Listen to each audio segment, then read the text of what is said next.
Olha, Paulinha. Interessante, Paulinha. Eu acabei de ler aqui uma das perguntas que você tinha mandado, que eu falei que ia anotar, né? Pra gente fazer essa live de perguntas e respostas. E vamos ver como fica. Boa noite, Karen. Tudo bem? Sejam bem-vindos. Boa noite. Começando a live, como combinado, aqui às 20 horas, fuso horário de Brasília. Live de perguntas e respostas. Essa você só eu, fazer aqui para o nosso grupo, o pessoal que acompanha, né? Que debate, comenta junto comigo aí, tenta aprender junto, discutir, refletir, aprender, mudar de alguma forma, né? Boa noite aí também, umas pessoas conhecidas aqui. Sejam todos muito bem-vindos. Vou esperar só um pouquinho, né? Dá tempo de dar o delay de entrar quem quiser entrar. E a gente já começa com as perguntas e respostas, tá joia?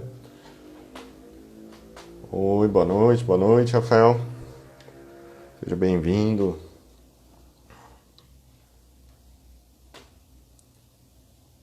Boa noite, Uranice. Oi. Vamos lá, só mais um pouquinho e já vamos começar, tá joia? Boa noite, Daniele. Bem-vindo. Vamos começar? Vamos lá? Como eu tinha combinado, eu deixei aquela caixinha de perguntas no Stories para as pessoas estarem mandando perguntas para eu conseguir separar aqui e a gente já começar com algumas perguntas em mãos para ficar mais dinâmico aqui, né? E se terminar essas perguntas eu vou rolando aqui e a gente vai falando aqui do que tiver escrito também, tá joia? Um comentário aqui, hoje tive aula de psicanálise online o dia inteiro, muito bom, maravilha, um sábado de aprendizado. Hoje, para mim, foi um sábado de muitos atendimentos, comecei a atender desde cedo, um monte de orientação psicológica online. E foi bem puxado também, não deu tempo de estudar, espero sobrar um tempinho agora à noite. Oi, boa noite. Então vamos lá, gente. Primeira pergunta aqui. Eu não vou falar os nomes por questão de privacidade, tá joia? Nem todo mundo se sente confortável em relação a expor o nome das perguntas, até porque na caixinha não aparecem os nomes, tá joia? Boa noite, Adri. Seja bem-vindo.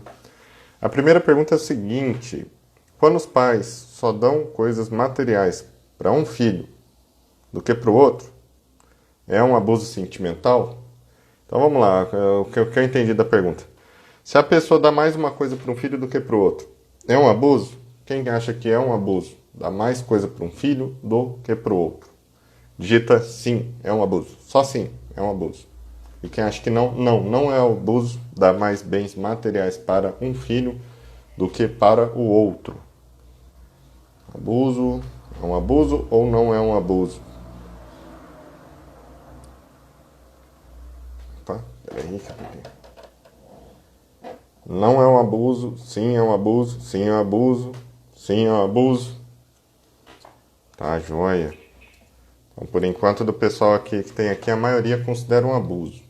Vamos lá, nessa questão, qual que é a parte interessante de que você avalie? Se você é o pai ou a mãe, você tem que entender por quais razões você está projetando mais coisa na imagem de um filho do que na do outro. Então não adianta você fazer às vezes essa pergunta, esse questionamento e nem entender por que aquilo se dá. Porque o que acontece em muitas relações de pai e mãe, pai e mãe com filhos, a gente cria estereótipos de padrões ideais de comportamentos que pai e mãe devem ter e postura também ideais de que filhos devem ter. Por exemplo, o pai e a mãe, aquela imagem platônica de que eles têm que entender tudo, têm que acolher tudo e tudo tem que funcionar muito bem.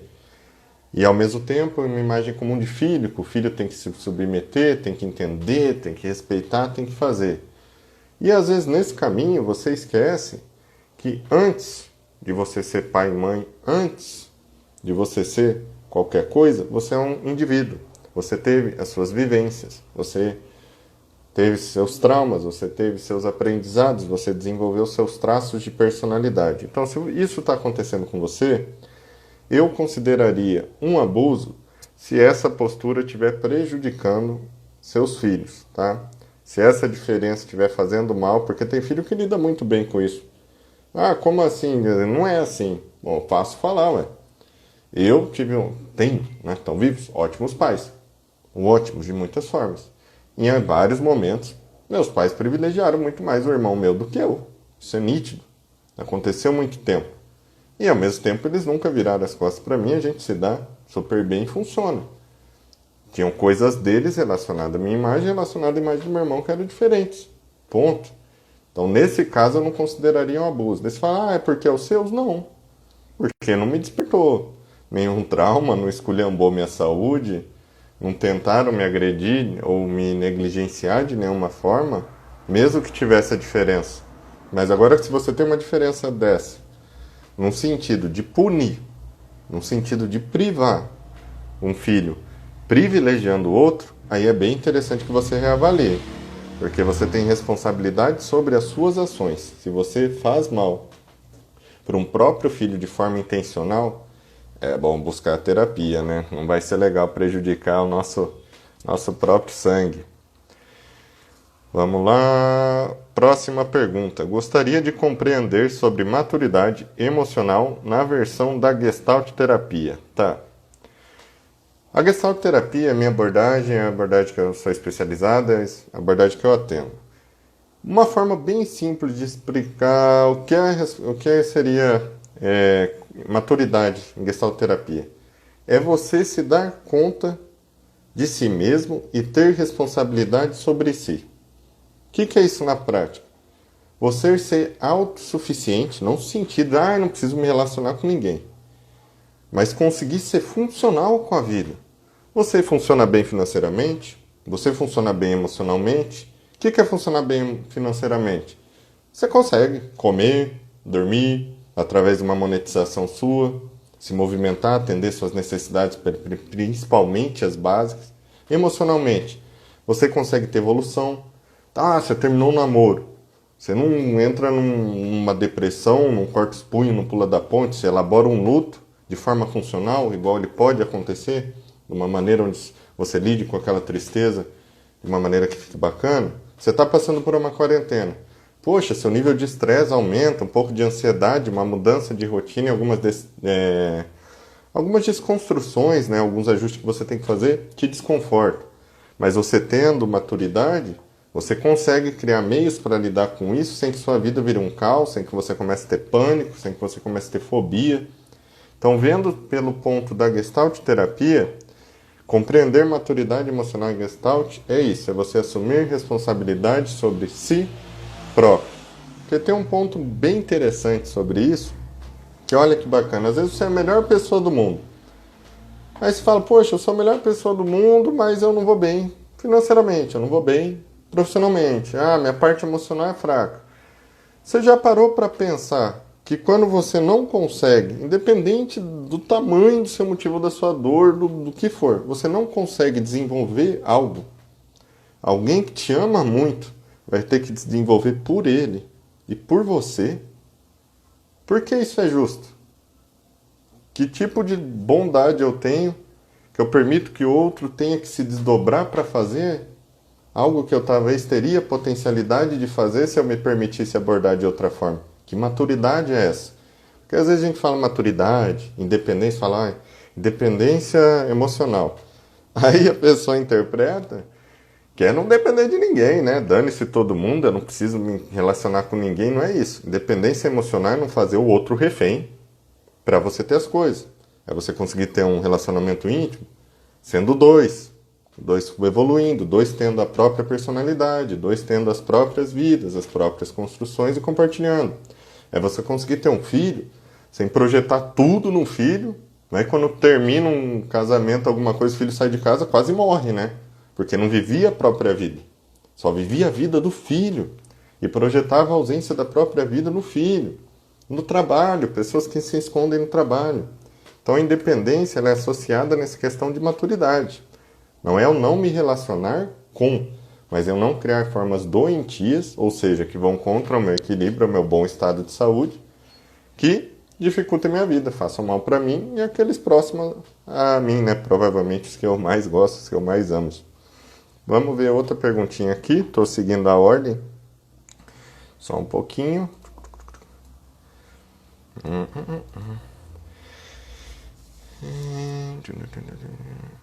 É uma doença psicossomática. Fico vermelha no pescoço e no rosto. Muito frustrante. Todo tipo de psicossomatização, além dele já ter o desconforto físico, né? Aqui você deu o exemplo de ficar vermelho. Ele vai fazer sua vida se tornar mais difícil. Então, quando você tem alguma doença psicossomática, você já está num ponto de desconforto, você não tem como evitar a questão de não fazer um tratamento psicológico em alguns momentos ou necessidades psiquiátricas, dependendo do seu quadro clínico, para intervenção farmacológica, para que a psicoterapia fique mais fácil. Porque se você já desenvolveu o padrão psicossomático, não tem como dar jeitinho. O que acontece? Seu corpo já aprendeu a entrar em algum nível de sobrecarga, onde a única saída e por última opção que ele escolheu que está acontecendo é descontar de forma física de alguma maneira. Isso acontece, vamos dar um exemplo, com várias alergias. É muito comum a gente associar alergias à questão psicossomática, que desconforta a pessoa. Como que você sabe que é psicossomático? Você vai lá no médico, faz todos os exames, não tem nada. Não tem uma causa, você fez todos os exames do negocinho das agulhas, de tudo, e não tem nada. É emocional. Então, para você saber, é só descartar. Tanto é que a maioria das pessoas que me procuram está acontecendo tal coisa. Você acha que pode ser emocional? Vai ao médico. Faz exame. A ciência está aqui para isso. A ciência está para tentar esclarecer o que está acontecendo e criar meios para que aquilo possa ser solúvel, possa ser resolvido, possa ser transmutado de alguma forma. Então a gente precisa usar. Tem que resolver as questões que estão fazendo que você somatize. Questões emocionais, não sei quais são, não veio ao caso, mas você tem algumas questões que estão te desconfortando e podem estar te causando algum desequilíbrio neuroquímico e seu corpo começou a psicossomatizar e não tem como fugir disso, tá joia? Próxima pergunta. Como lidar com coisas que você não pode mudar? Olha, essa pergunta é muito interessante, mas ao mesmo tempo ela deveria ser muito simples também. Por quê? Vamos ver, coisas que eu não posso mudar. Eu não posso mudar o fato de que eu vou morrer. Eu não posso mudar o fato de que eu vou morrer. Vou morrer. Todo mundo que eu conheci até hoje morreu. Não vi ninguém que ficou vivo infinito. Não conheço vampiro, não sei. Eu não conheço. Todo mundo morre. Aí você pensa, se a base da sua própria existência, você nasce, cresce, fica adulto, vive e morre. Já mostra que você tem que aceitar coisas que estão fora do seu controle. Muitas questões biológicas estão fora do seu controle. Muitas, na verdade, questões econômicas estão fora do seu controle. O controle do Covid está fora do seu controle. O que nós podemos fazer em qualquer coisa da vida, que eu falo que é muito óbvio? A gente pode aprender a se ajustar em todos os movimentos da vida. Como assim? É certeza absoluta que eu vou morrer. Tá, mas como que funciona esse troço aqui? Que crenças eu tenho sobre isso aqui? De onde eu vim, onde eu vou, como que funciona, como é que é? Eu acredito num Deus. Que Deus é esse? O que significa ter um Deus? Não acredito, sou ateu. Então sou um pedaço de carne. Que eu quero viver bem. Como que eu faço para viver bem? Eu tenho que pensar. Eu tenho que pensar com a minha própria cabeça e criar um parecer. Tá, então estou aqui, vou para onde? Tá, então eu quero decidir viver bem. Como eu vou fazer isso? Como? Como que eu vou escolher me relacionar? Que tipo de contato eu quero ter com a minha família? Que tipo de amiga eu quero ser? Que tipo de negócio, de prestação de serviço, de comercialização, de profissão vou ter para mim? Quais resultados eu quero? Onde eu vou depositar minha energia para viver esse período da melhor forma possível até morrer? Não é diferente do Covid. Saiu o Covid. Legal. Sai vacina, não sai vacina. Todo mundo sabe que uma vacina não sairia do dia para a noite. Aí fica aquela angústia, a hora que o Covid parar, a hora que o Covid não parar, não. A realidade é aqui agora. Por exemplo, onde eu moro em Campo Grande, Mato Grosso do Sul. Hoje foi decretado o uso de máscara obrigatória, não pode ficar na rua depois das 10, parece, depois das meia-noite, isso daí já está vindo. Eu não tenho como falar, eu não posso mudar isso e eu vou me ferrar por causa disso. Como que eu posso ajustar minha vida nessa condição? Como que minha vida pode ser mais agradável tendo que ficar mais tempo em casa? Com todas as atribuições daquilo que eu gosto de fazer. Ter minha vida social, ver alguém que eu amo, nem que seja por celular, conversar, me alimentar bem, praticar uma atividade física, aprender a ganhar dinheiro, eu tenho que pagar minhas contas, né? Não sei como que é para vocês, mas eu pago as minhas, então tenho que aprender a monetizar dinheiro de formas com o Covid acontecendo, no aqui e agora. Se eu tiver condição, mas e os mais ferrados, prejudicados? Ué, ajuda a pessoa. Levanta e ajuda. Você tem dinheiro, vai lá, compra bolsa, sei lá o que, compra arroz, compra feijão, vai doar. Ajuda a pessoa, ensina ela a fazer alguma coisa. Faz qualquer coisa, põe máscara, põe tudo, vai à luta. Não tem problema, você pode resolver do jeito que você quiser. Mas se você não olhar, porque a pergunta é como lidar com coisas que você não pode mudar? A maioria das coisas não estão sob total controle seu. Lembra, você já viu aquela coisa que a gente está aqui de passagem, que é tudo energia, etc. Se você levar pelo lado prático, é mais ou menos isso. Você está aqui para viver momentos, compartilhar experiências, aprender com isso, evoluir com isso. Na hora que você coloca pressão, fala, eu vou casar, minha mulher me traiu, eu não aceito que minha mulher me traiu, eu não consigo mudar isso, não consigo perdoar, minha vida é um inferno. Isso é uma escolha.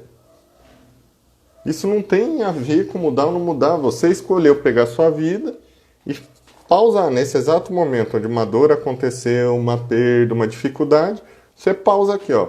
Não aceito que isso aconteceu. Ou seja, não aceito a vida, não aceito o mundo, não aceito as coisas como elas são e vou ficar rebelde por causa disso e vou me autopunir de todas as formas possíveis. Poxa, Júlio, falar é fácil, quem vivencia as coisas. Tá, mas se não falar e não quiser abordar, como que vai fazer? Vamos deitar no sofá e chorar, esperar melhorar por osmose? Como que a gente faz? Não é questão de insensibilidade, é o contrário. Quando você desenvolve algum nível de empatia, você quer ver o bem no outro também. Por isso que não fica assinando embaixo de cheque ruim, né? Vamos para a próxima pergunta aqui. Estou seguindo a ordem, lembrando das que me mandaram na caixinha de perguntas para mim, tá bom? Lidar com a família do esposo que é invasiva e não deixa o filho crescer. Olha que pergunta interessante. Lidar com a família do esposo.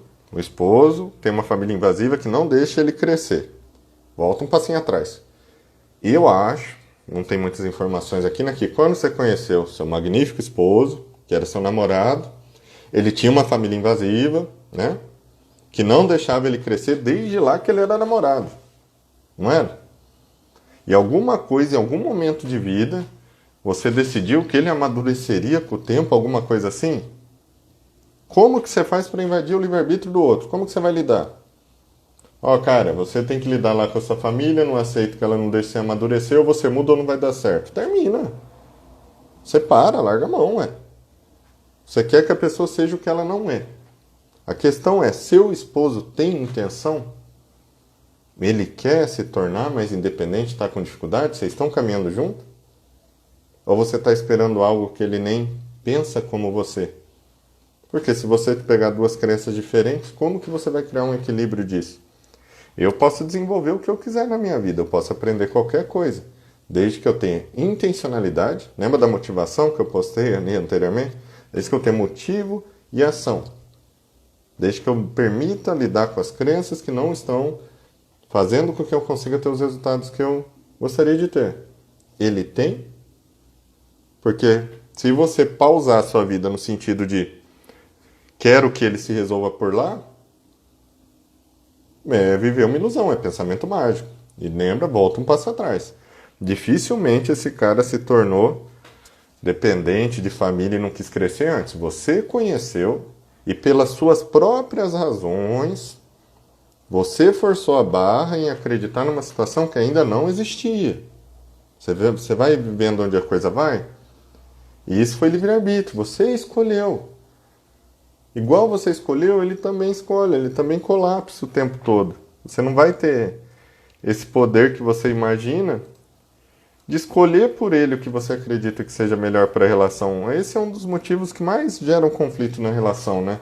Para mim a relação ficar boa, eu preciso que o outro faça tal coisa. Como se o outro fosse um robô, né? Mas eu tô certo, ele tá errado. E aí? O que isso muda? Você vai chegar lá, certo ou errado, o problema é o mesmo. A sua vida está envolvida com aquilo. Porque é bonito, né, quando a gente faz uma argumentação, nossa, ele é imaturo, deveria ser maduro. Parece muito bonito falando. Mas o que o cara passou? Que nível de zona de conforto que tá? Quais crenças tem?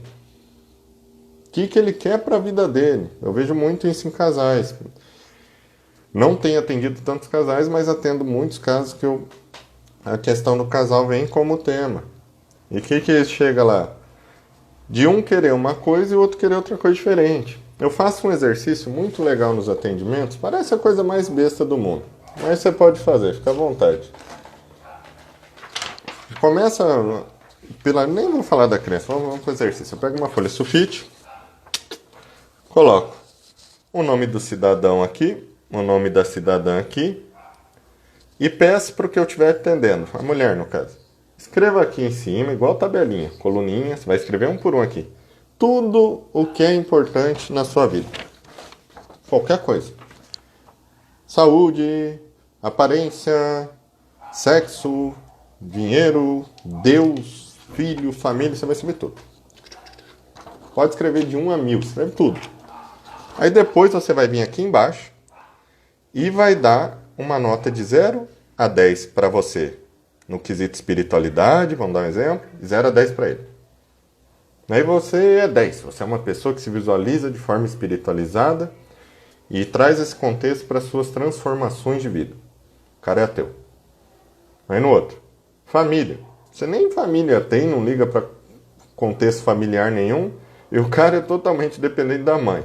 Aí você escolhe o número que você vai dar, mas serão números diferentes.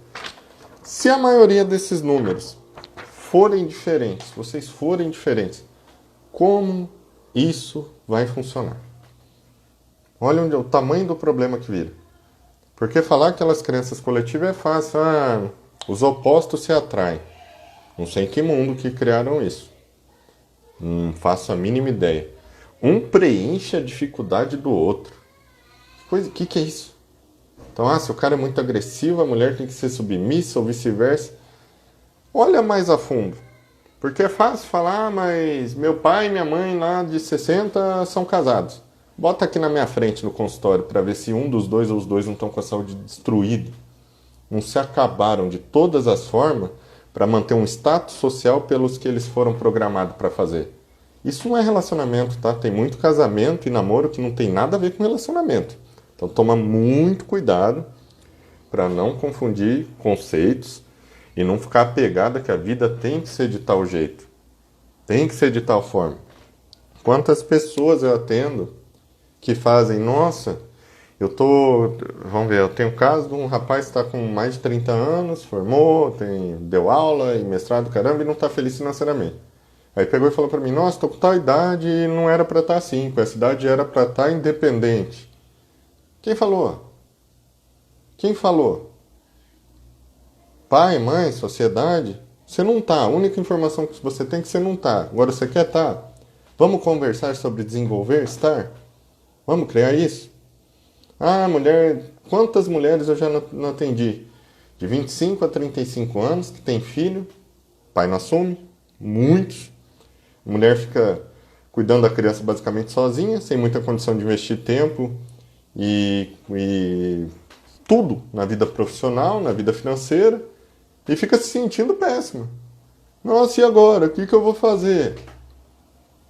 Você sabia, eu faço muito curso, tenho feito muitos cursos, fora da área da psicologia também, de empreendedores, tudo quanto é área, economia, marketing digital, network, startups, tudo. Todos eles. Eu fiz um curso semana passada com um dos caras que eu considero mais foda na parte de marketing digital, Bruno Piscinini. Vocês podem procurar. Um cara mais foda, ele fala pra mim que ele separa de 3 a 4 horas da manhã para trabalhar e explica por quê e como faz. Aí você conversa com a mãe, às vezes ela tem mais que essas 3, 4 horas, mas por causa das crenças dela, que ela acredita que precisaria ter um emprego assado, a formação assim, a programação que existe ela não permite ela desenvolver. Então toma muito cuidado com isso. Exercício da tabelinha, vê se o parceiro tem sincronicidade ou não, se vai funcionar ou não para você. Se não tiver, não vai dar certo. Quer insistir? Boa sorte, pensamento mágico, vai na tentativa e erro. Depois eu tô aí, se quiser fazer terapia eu ajudo, tá? Vamos para a próxima.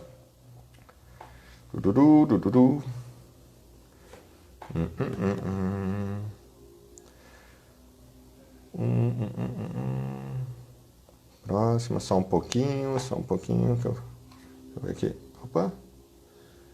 Qual a melhor abordagem para pacientes com dependência química, tá? Quem não sabe, a psicologia tem várias abordagens. Você se forma psicólogo, você pode fazer vários tipos de especializações diferentes, por exemplo, um psicólogo clínico. Na minha é gestalterapia. Da doutora Cássia, que tem feito as lives comigo, ela é psicanalista. Tem terapia cognitivo-comportamental, tem comportamental, tem junguiano, base analítica. Hoje estão usando muito PNL, tem psicólogos que se especializam em hipnose, neurolinguística. Então tem várias formas. Qual é a melhor para lidar com dependência química? Não tem especialização melhor que a outra, tá? Se você lê em algum lugar do tipo, em tal caso, a terapia cognitivo-comportamental é melhor para tal coisa. É conversa para pôr e dormir, o cara está tentando vender o próprio peixe, ou o meio dele é terapia cognitivo-comportamental, ou os conhecidos dele são. Então cai fora dessa. Porque quando eu fiz faculdade lá em 2004, psicanálise era o melhor. Quando eu formei em 2008, que eu fui para a rua em 2009, cognitivo-comportamental era o melhor. E a psicanálise caiu. Então cuidado para não confundir visão comercial de especializações com resultado. O que você precisa numa questão que é muito significativa em psicoterapia? Você tem que ter sincronicidade com a imagem do terapeuta, do profissional. Isso não é só para psicoterapia, poxa. Eu vou no dentista, eu vou no fisioterapeuta, eu vou num cara, numa mulher que eu considere qualificado. Que eu me sinta à vontade indo lá. Isso é normal, você tem que visualizar dessa forma. Eu vou em pessoas que eu sei que têm ótimos resultados. Eu não vou no fisioterapeuta e pergunto aonde você fez sua pós, como fez. Você sabe resolver meu problema? Você atende dependente químico ou não, no caso do psicólogo? Sim. Vamos aí. Agora você imaginar que um pode ser melhor que o outro, principalmente no caso de dependente químico, que provavelmente não é, quase nem nunca é o próprio dependente químico que manda uma pergunta dessa, deve ter um irmão, um filho, um pai, alguém que está com problema, já é muito difícil o dependente químico se dispor a ir em algum lugar. Tanto é que na maioria dos casos chega a nível de internação, onde vai para tal canto que fica fechado num lugar que tem todo mundo. Então ele fica 6 meses lá no lar, não sei da onde, que tem psiquiatra, psicólogo, nutricionista, terapeuta ocupacional, etc. Aí depois de 6 meses, tira ele. Dependendo também no nível da dependência química, né? Aí tem que ficar atento. Exatamente, né? Cada paciente é único, em todos os casos, né? Na minha área, na sua, etc. Não tem como ter uma receita de bolo para falar que tal situação é melhor que a outra. Vamos lá para a próxima pergunta. Às vezes, você perceber que estar cansada é normal ou sinal de fraqueza? Se eu seguir a letra, o que você me perguntou, às vezes, completamente normal. Principalmente se você for uma pessoa muito ativa. Eu confesso. Antes de iniciar essa live, eu falei, cara, eu tô muito cansado. Porque a semana foi bem corrida para mim. Mas, tô bem. Tô bem como? Tô com a cabeça boa, tô feliz, tô tranquilo e sei que eu vou poder descansar. Agora, o que não é normal? O cansaço começar a me limitar, começar a baixar minha libido, começar a se tornar um padrão constante, e ele deixar de ser, às vezes, o Júlio sempre está cansado. Então tem coisa errada. Ou ele está fazendo alguma coisa errada, ou ele está com algum problema no corpo dele, ele não sabe. Ou a parte neuroquímica está desregulada, que é no corpo também. Tem alguma coisa errada. Mas o às vezes é extremamente comum. É tipo se sentir ansioso às vezes, se sentir triste às vezes, sentir raiva às vezes. Mas aquele às vezes te traz danos no dia a dia. Faz com que sua vida fique ruim, seus resultados fiquem ruins, seus relacionamentos fiquem ruins. Sua saúde, seu corpo fique ruim. Quando a coisa começa a prejudicar você nesse ponto, ela não é mais normal. Porque pensa o seguinte, Normal é saúde. É assim que você tem que pensar. O normal é estar saudável. O não anormal, não normal é o doente. Normal é saúde. Muitas coisas são comuns, não normais. Muita gente se sente cansada hoje, sobrecarregada. Isso é comum. Tem um volume de pessoas fazendo muito isso. Não necessariamente isso é normal. Muita gente, muitos homens batem mulheres. Eu estava vendo um estudo, por exemplo, que na pandemia o nível de abusos dentro das casas aumentaram. Por caso, dá para saber na delegacia, estatística, coisa. Tem informação, tem número, quem vai atrás acha. Isso é normal? Então, um monte. É muito raro você não conhecer uma mulher de toda a sua roda que não tenha sido abusada, não tenha tomado uns cocorocos na cabeça. E eu estou falando do físico, não pulando só o emocional. É normal? Não. Não é normal. Infelizmente é comum. Normal é um relacionamento saudável. Então tem que tomar muito cuidado com os conceitos de normal, às vezes, saúde, para você sempre se direcionar para o normal de verdade, que é equilíbrio do seu corpo, que é o resultado positivo é ter prosperidade na sua vida, independente do campo, né? Vamos ver mais aqui. Porque, na maioria das vezes, me arrependo do que falo, ou do que compro, ou do que falo. É uma boa pergunta, por quê? Realmente. Tirando a brincadeira, é preciso de mais informação para poder responder isso aqui. O que já vi em atendimentos? Impulsividade. É comum ver. Como assim impulsividade? Pessoa que está com algum nível de estresse, de ansiedade, que foi criada de tal forma, que pode ter tido alguns abusos ou traumas no passado, que tem respostas muito automáticas, muito emocionais, muito impulsivas e não consegue pensar muito sobre isso. Isso é muito comum aparecer. Lembra? Comum e normal? Comum. Que mais? Compensação. Também já atendi vários casos, principalmente no quesito de compra, onde a pessoa, mesmo que ela não perceba a nível consciente, ela tenta compensar. Compensar no sentido de sentir, tentar sentir algumas alegrias, alguns níveis de bem-estar através da ação da compra. Então é normal você fugir do padrão que você está fazendo e focar num negócio nada a ver e destruir sua saúde. Entendeu mais ou menos? Você não está se sentindo bem. Você vai achar que se você trocar de carro, você vai se sentir melhor. Adivinha o que acontece? Se você não está bem, você está não saudável. Você vai trocar de carro, você vai ficar uma semana feliz, daqui uma semana seu carro é mais do mesmo para você, você nem liga para a porcaria do carro e tá uma merda sua vida. Você não está feliz, você vai trocar do seu Samsung e vai pegar uma maçã, porque a maçã é mais bonita, tem mais valores tristes, que eu tenho que ter um troço com um buraco na capa para ter uma maçã para funcionar socialmente. Adivinha o que vai acontecer depois de 1, 2 semanas, um mês, um dia? Se você está com problemas que você trocar de celular. Você vai lembrar só da parcela chegando, se alguém não te deu, né? Mas o problema ele vai continuar lá dentro. Compensações não funcionam. Eu não tenho como compensar emoções com ganhos materiais. Tanto é que é aquela coisa, né? A gente deu o exemplo de agressão, de não ser normal, ser comum. O cara que vai lá e te dá uns cascudos, ele te dá a florzinha e o bombom depois. Resolve tudo? Ele nunca mais vai te agredir porque fez isso? Tá tudo resolvido por causa do bombom e da florzinha? Ele pediu desculpa, resolveu tudo? Às vezes não precisa nem ser uma ação material, mas se não tiver um movimento real de mudança em torno da origem do problema, você não vai conseguir ter melhoria com quase nada. Vamos ver mais perguntas. Vamos lá. Essa pergunta aqui é legal. Como trabalhar com idosos que passam por luto? No caso, é uma mãe de 70 anos que perdeu um filho de 48 anos assassinado. Como trabalhar isso em terapia? A mãe está indo na terapia? Tá? É o primeiro ponto. Ela está indo. E hoje, vou falar um negócio para vocês. É muito comum, tá? Os idosos estão aceitando melhor a terapia. Eu tenho 2 clientes com mais de 65 anos que fazem orientação psicológica online. por celular comigo, videochamada, e estão aprendendo a vender infoproduto e foram criadas, as duas têm o mesmo perfil, foram criadas em chácara, nunca trabalharam, nunca foram num banco.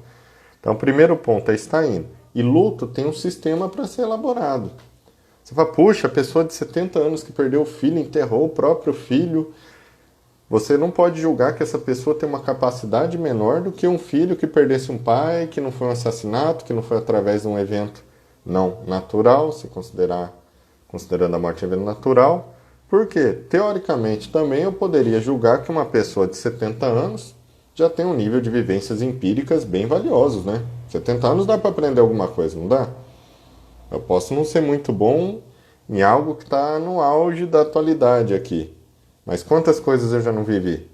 O que eu já não passei emocionalmente com 70 anos? Eu não tenho como julgar a capacidade dessa pessoa. Mas ela precisa fazer a psicoterapia porque ela vai ter que fazer os ajustes que talvez sejam difíceis para elas. Como assim?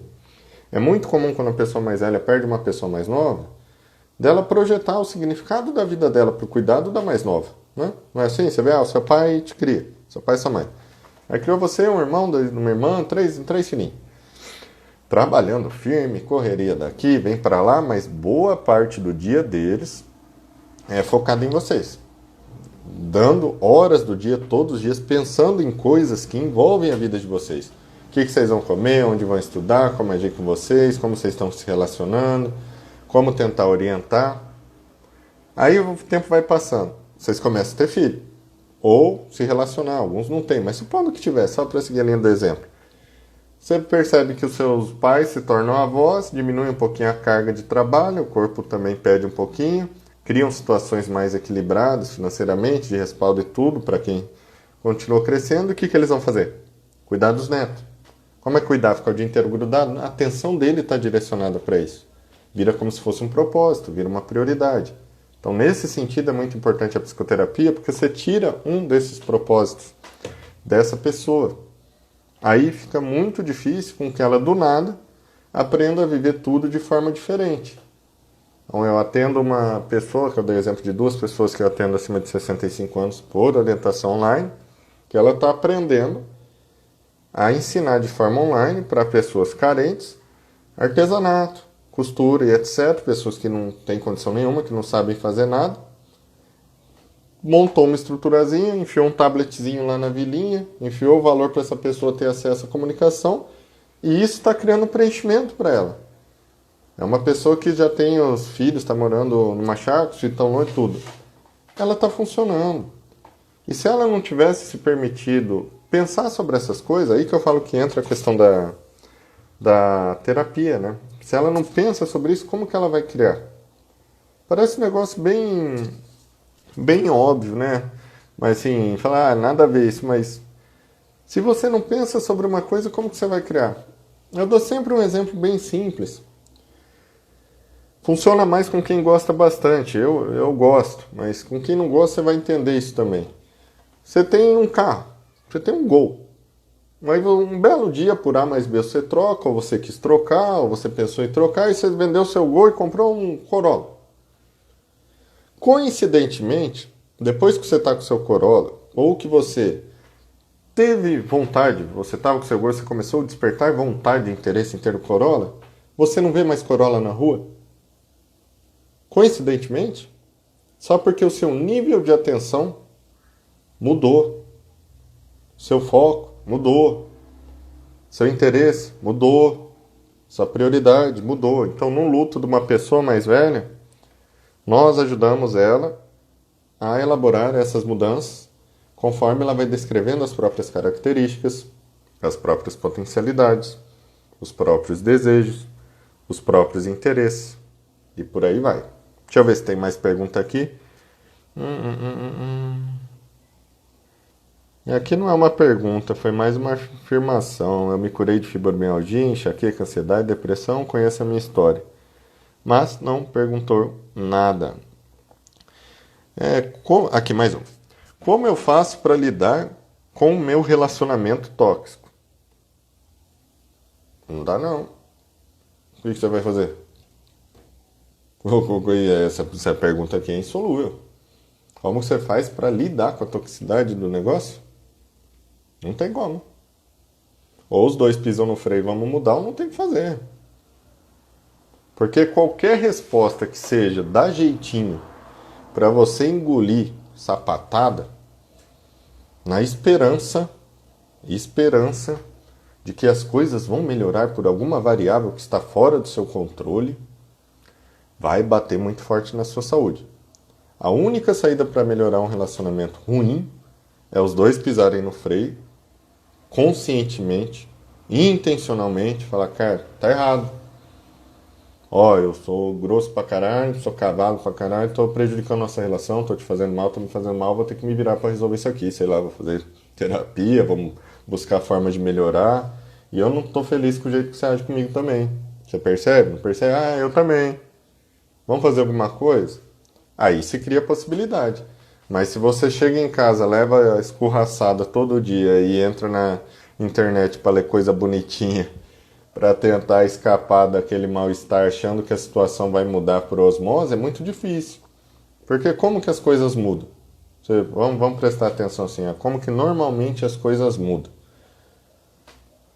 Ou você tem uma intencionalidade espontânea, eu quero mudar, isso não está me fazendo bem, eu não quero mais assim, eu vou aprender a ser de uma forma, me manifestar de uma forma diferente, com a condição óbvia de que farei o possível em prática para criar novos hábitos, novas crenças, novo paradigma, etc.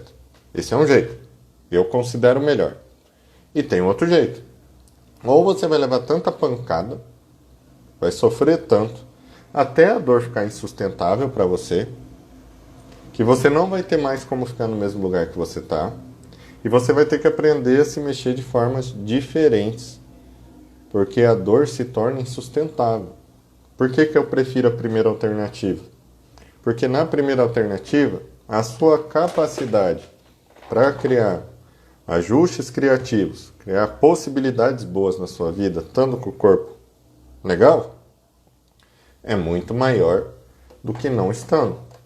É bem simples. Quer ver? Vamos pegar vários exemplos aqui rápidos. Vai para o seu trabalho, ou vai exercer o que você faz, ou vai vender o que você faz, num dia que você está bem ruim. Aconteceu coisa ruim com você, não está legal. E avalia descritivamente, sem julgamento, seu desempenho. Vai num dia que você está bem, que você está feliz, que tudo foi fluido a você, que você está alegre, e avalia seu desempenho. Tenta ter uma conversa difícil, sobre um assunto difícil com seu pai, com sua mãe, com seu esposo, com sua esposa, com seu filho, com seu sócio, com seu empregado, num dia que você está muito mal. Está mal. E avalie o resultado dessa conversa. Tenta fazer a mesma coisa em um período que você está bem. É inevitável. É inevitável, porque não é uma coisa subjetiva, não é pensamento. O cocoroco aqui, ó, é neuroquímica, são neurotransmissores se comunicando por sinapses nervosas de célula neuronal para célula neuronal o tempo inteiro.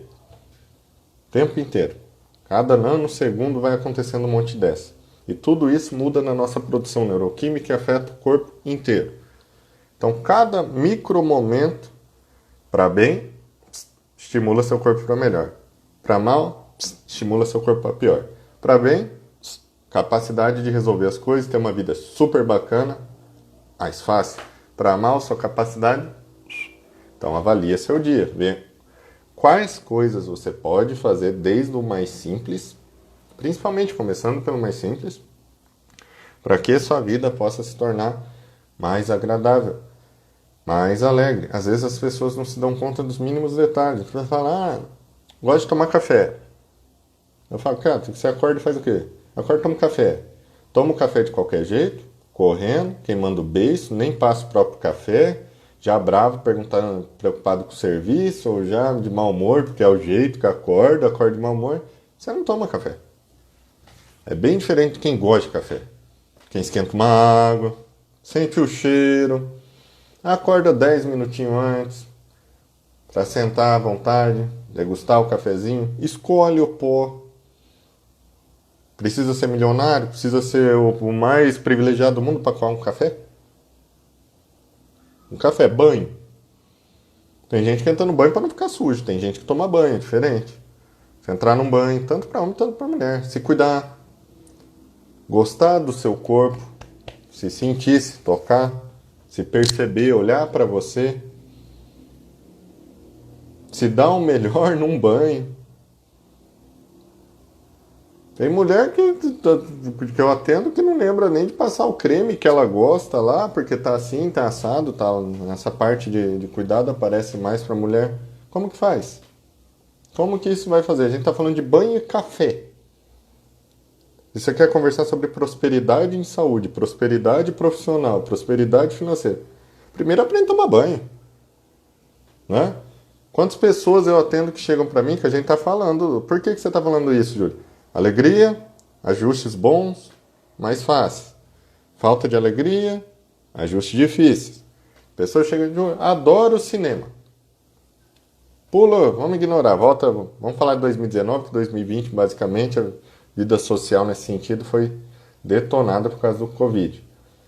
2019, entendendo a pessoa, adora o cinema. Aí você pergunta pra pessoa, pô, que legal, qual foi o último filme que você viu? Titanic. Caramba, você gosta de cinema, você não vai de cinema. Você não sente prazer num negócio que te faz bem. Você gosta de ler. Qual foi a última vez que você leu? Sem ser porcariada de Instagram. Você pegou um conteúdo realmente que te faz bem. Qual foi o último livro? Sem ser por obrigação do trabalho, sem ser um livro de psicologia, de direito, que você só lê ali mecanicamente para aumentar a sua capacidade técnica de atender algo. Eu gosto de família. Qual foi a última vez que você sentou de verdade para ouvir seu pai e sua mãe? Para tentar ajudar um tio? Para acolher alguém do seu sangue? Mesmo com as diferenças. Ah, eu gosto de espiritualidade. Qual foi a última vez que você leu alguma coisa realmente do livrinho do cara lá? E aplicou no seu dia o que você leu?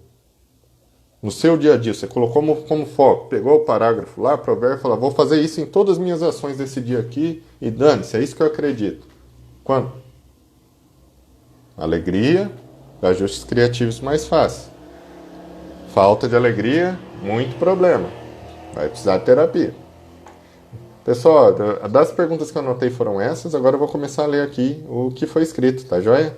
Vamos tentar falar mais um pouquinho, essas lives só duram 1 hora. E eu nem percebo aqui, talvez para vocês o tempo passe mais demorado aí, mas para quem tá falando, você nem percebe, já passaram 48 minutos. Vamos ler alguns comentários. A pessoa vai descobrindo convivência, aprende a se blindar, sim, as vivências ensinam demais. Tanto é que você pega em ramo de negócio mesmo. Às vezes você conhece um cara, uma mulher que nunca fez faculdade, nunca estudou nada, e só pelas coisas que ela viu, percebeu e vivenciou é um empresário de sucesso. Aí você conhece o outro que teve a melhor faculdade, mestrado, doutorado, pós-PhD, não sei o quê, e está implorando por empreguinho de QI. Tem alguma coisa errada aí, né? Você vê que não são... só a teoria por si só, ela não tem validez nenhuma. Não adianta nada. Vamos continuar aqui. Deixa eu descer. Peraí. Aí, consegui.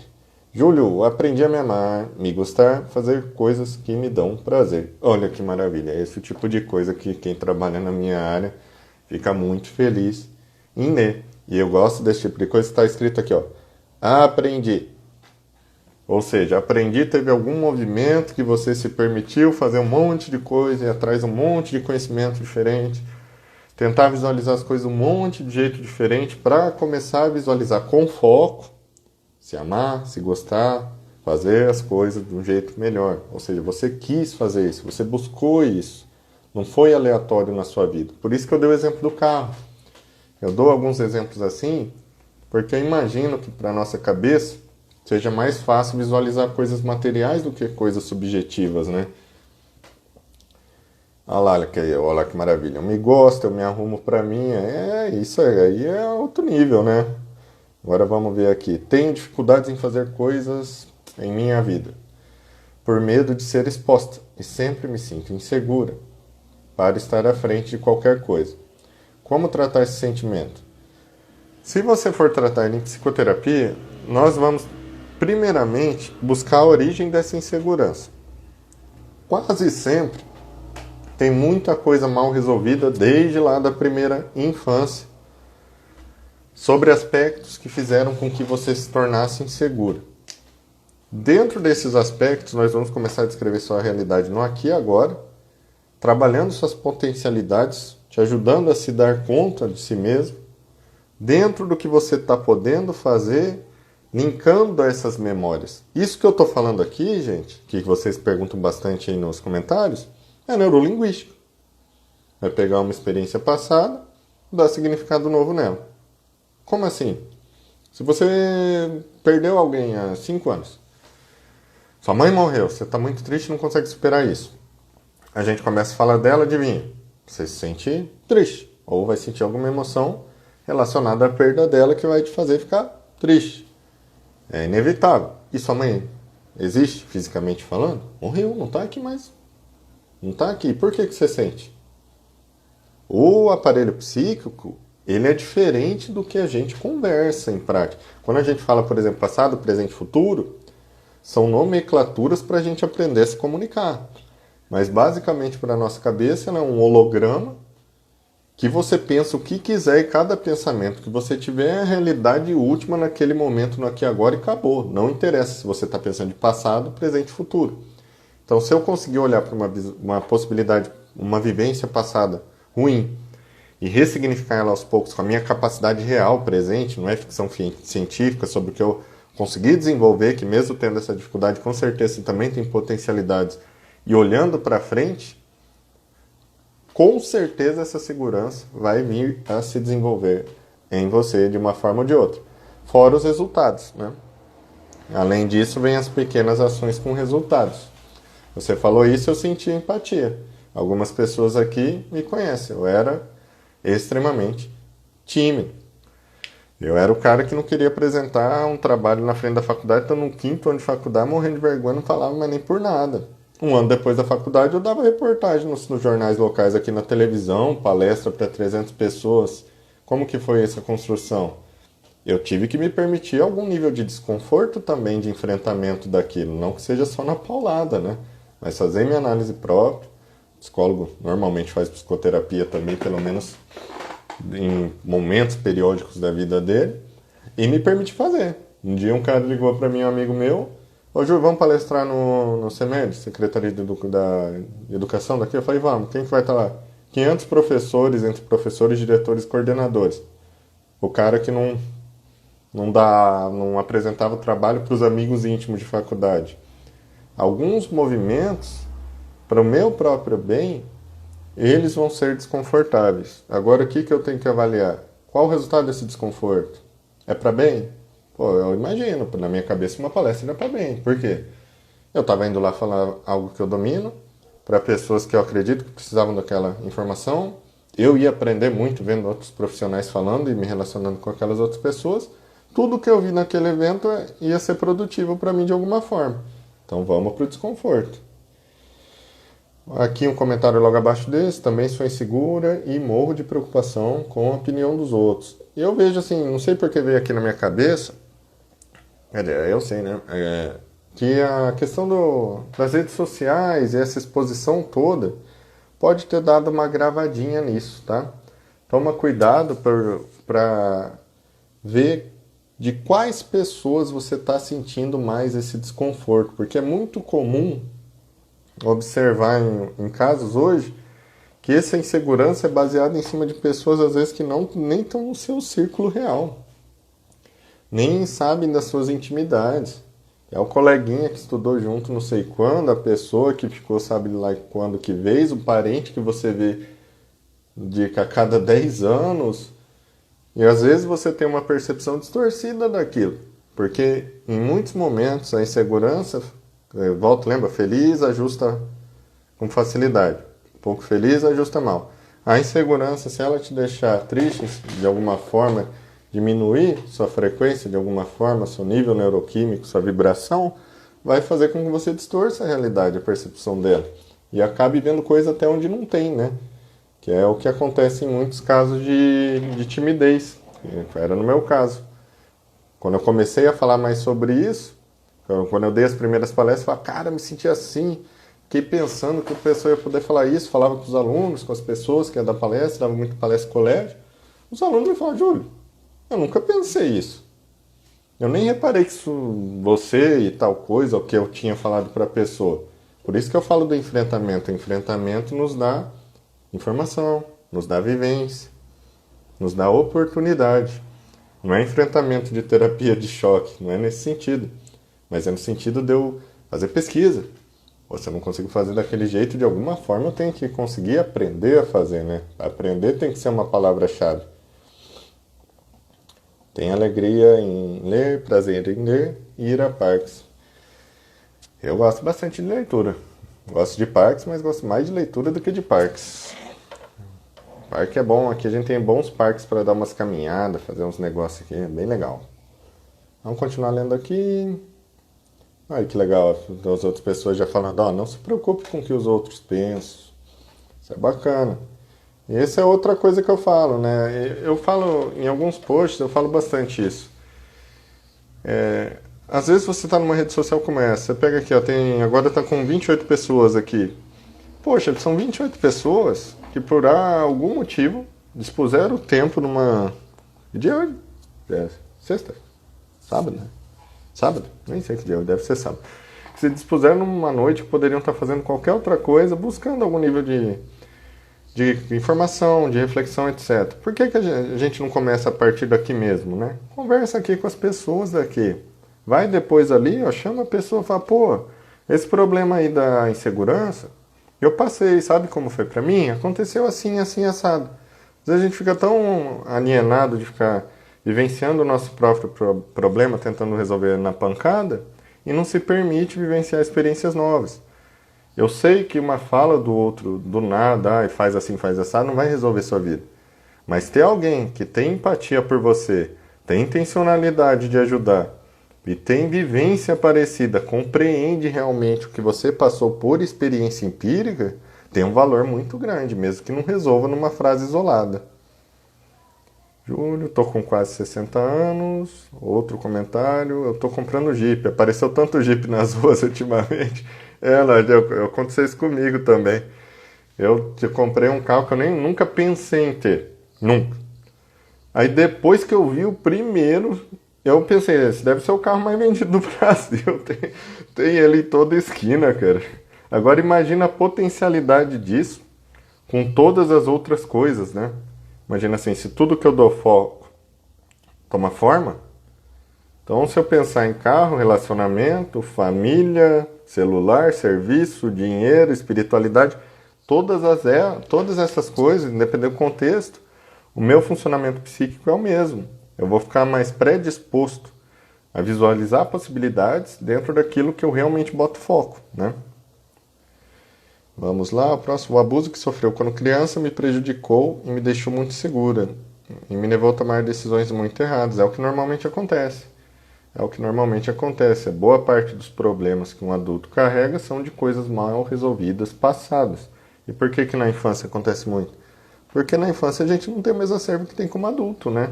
A gente fica muito refém da potencialidade dos nossos pais ou dos nossos responsáveis lidar com as coisas. E muitos, mesmo sendo boas pessoas e índoles, não têm maturidade em alguns momentos da vida, né? Não necessariamente todo mundo é ruim por ter feito uma coisa que não foi bem repercutida a mim. Às vezes a pessoa também estava na trilha dela e não tinha estrutura para realizar além daquilo que foi dado. Isso tem que ser pensado, não no sentido de diminuir a culpa do outro nem nada, mas entender que esse é o normal da vida, né? Cada um dá o que tem. Quero fazer psicologia, adoro a doutora Cássia. Maravilha, também ótima psicanalista. Pessoal, bem bacana, tem 10 segundos restantes aqui para terminar a live.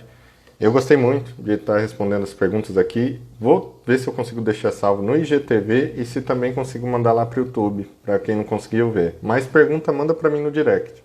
Tchau!